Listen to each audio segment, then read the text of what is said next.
Assalamualaikum warahmatullahi ta'ala wabarakatuh kepada para pensyarah yang kami hormati serta rakan-rakan seperjuangan sekalian. Baiklah, insyaAllah pada hari ini saya berserta kawan kumpulan saya yang lain dari TQA 4.7 akan menerangkan serba sedikit tentang kertas kerja kami yang berkaitan dan bertajuk Kajian Keberkesanan Pembelajaran Talaki Al-Quran dalam Talian dalam era COVID-19. Sebelum kita melanjutkan penerangan ini, sukalah saya untuk memperkenalkan ahli kumpulan. Saya Nur Khadijah binti Ahmad Fauzi, nombor matrik 1181146. Nama saya Muhammad Alif Imran bin Hussein, nombor pelajar saya 1181155. Nama saya Ashikir binti Abdullah Zawawi, nombor matrik 1181138.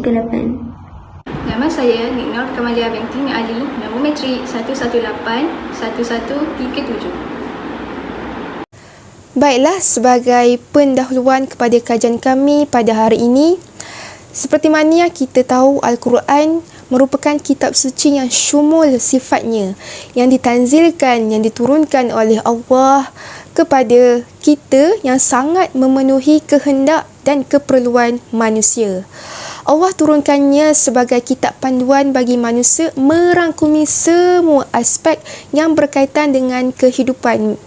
Ini termasuk hal-hal yang berkaitan dengan hubungan sesama manusia, hubungan sesama Allah dan juga hubungan manusia dengan alam sekitar. Bahkan terdapat juga ilmu pengetahuan yang diperlukan oleh manusia. Contohnya seperti pendidikan, hukum perundangan, tauhid, perubatan, pertanian dan sebagainya. Memang tidak dinafikan, masyarakat Islam pada zaman kini boleh membaca Al-Quran. Tetapi membaca Al-Quran secara bertajwid yang sempurna masih ramai lagi yang belum menguasainya dengan cukup baik.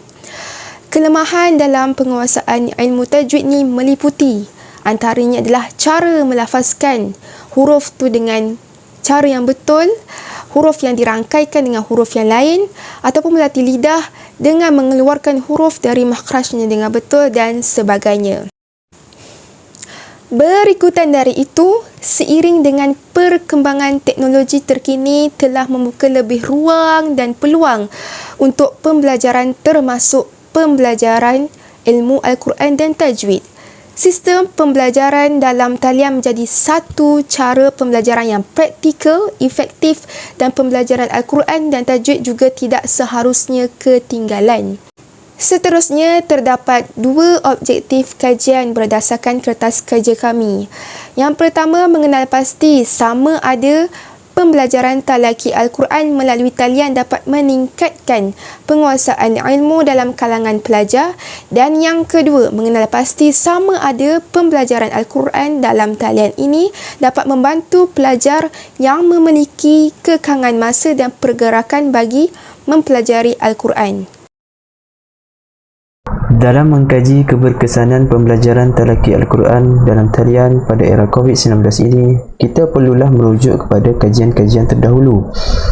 Di antaranya ialah kajian yang bertajuk Cabaran Pengajaran dan Pembelajaran Tasmi' Hafazan Al-Quran secara atas talian sewaktu pandemik COVID-19, ada menyatakan terdapat beberapa cabaran yang dihadapi semasa pengajaran dan pembelajaran dalam talian dijalankan. Antaranya ialah guru tidak dapat mendengar dengan jelas bacaan pelajar. Selain itu, satu kajian telah dijalankan oleh pensyarah Universiti Sains Islam Malaysia sendiri melalui soal sidik dengan soalan terbuka terhadap 20 orang pelajar yang telah mengambil subjek ilmu tajwid, bagi mengenal pasti cabaran yang mereka hadapi ketika mengikuti pengajian secara dalam talian. Hasil kajian mendapati 55% responden menyatakan masalah utama yang dihadapi ialah berkaitan talian internet. Selain itu, dalam kajian yang bertajuk Kajian Awal tentang Pelaksanaan Pembelajaran atas talian dalam kalangan mahasiswa pengajian Islam di Kolej Universiti Islam Antarabangsa Selangor, mendapati bahawa pelaksanaan kaedah pembelajaran dalam talian adalah sederhana dengan skor minima 2.83. Akhir sekali, kajian Nur Farhana Abdul Rahman ada membincangkan impak pembelajaran dalam talian kepada mahasiswa Fakulti Pengajian Islam Universiti Kebangsaan Malaysia. Dengan menggunakan kaedah tinjauan, hasil kajian mendapati terdapat impak positif dan negatif terhadap mahasiswa tersebut. Sekarang kita beralih kepada dapatan kajian. Kemudian, metodologi kajian. Kajian ini menggunakan kaedah pemerhatian dan temubual. Melalui kaedah pemerhatian, pengkaji akan memerhati bacaan atau ucapan yang dikeluarkan oleh peserta, dan temubual akan dilakukan melalui aplikasi Zoom. Seterusnya, dapatan kajian dan perbincangan. Yang pertama, talaki Al-Quran. Talaki bermaksud perjumpaan antara murid dengan guru secara bersemuka. Dan talaki juga bermaksud mempelajari Al-Quran terus dari sebutan guru yang bersambung periwayatannya dengan Rasulullah SAW.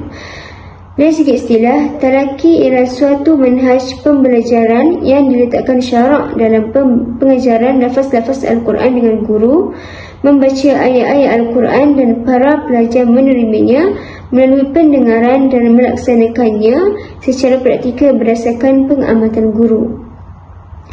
Yang kedua, pemeliharaan Al-Quran.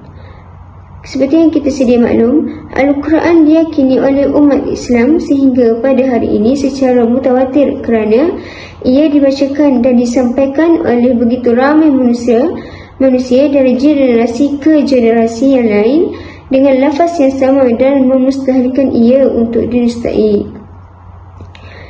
Kita juga tahu sekarang musim COVID-19, kita tidak digalakkan untuk bertemu secara bersemuka. Oleh kerana itu, institusi kerajaan maupun swasta memperkenalkan kelas-kelas pembelajaran Al-Quran seperti talaki secara dalam talian, supaya Al-Quran terus dialunkan oleh umat Nabi Muhammad SAW. Dapatan kajian yang seterusnya adalah memilih pengajar yang berkualiti. Rasulullah amat menitikberatkan kualiti guru yang akan mengajar Al-Quran kerana ia akan mempengaruhi kualiti pengajaran dan pembelajaran. Dalam sebuah hadis, Rasulullah menjelaskan individu yang berautoriti dalam pengajaran Al-Quran sebagaimana sabda baginda, mafhumnya, ambillah, yakni pelajarilah Al-Quran daripada 4 orang, iaitu Abdullah bin Mas'ud, Salim Maula Abi Huzaifah, Muaz bin Jabal dan Ubay bin Ka'ab. Selain itu, pengetahuan dan kemahiran guru menggunakan ICT. Teknologi yang baik yang boleh digunapakai dalam pendidikan ialah yang dapat menjelaskan idea yang sukar dan menerangkan isi pelajaran dengan cara yang mudah. Perkara ini sangat penting untuk pendidikan agar maklumat yang diterima adalah jelas dan untuk mengelakkan daripada kekeliruan. Namun dalam keadaan kehidupan sekarang yang semakin mencabar, pembelajaran Al-Quran secara dalam talian sangat diperlukan. Justru itu, kelas belajar Al-Quran secara dalam talian sangat banyak ditawarkan dan telah menarik minat masyarakat Islam untuk menyertainya. Selain dapat mencegah dalam penyebaran penyakit, kaedah pembelajaran dalam talian juga dapat membantu masyarakat untuk menjimatkan masa dan tenaga. Selain itu, masyarakat juga kekal di rumah dan tidak perlu bergerak ke mana-mana pusat pembelajaran dan mengikuti sebaran jadual kemasukan atau keluar. Kesimpulannya, pelaksanaan talaki dalam talian memerlukan kesabaran yang tinggi sama ada di pihak guru atau pelajar. Pelajar tidak sepatutnya cepat berpuas hati kerana ia hanya bersifat alternatif sahaja. Namun pembelajaran Al-Quran pada musim COVID ini sudah tentulah ada cabaran dan limitasi yang meragui akan keberkesanannya. Cabaran ini perlulah ditangani dengan berkesan untuk menjamin keberkesanan pembelajaran tersebut. Oleh itu, setiap pelajar juga haruslah sentiasa mencari jalan untuk sentiasa memotivasikan diri sendiri untuk terus komited dalam mengikuti kelas yang diadakan secara dalam talian. Sekian, terima kasih.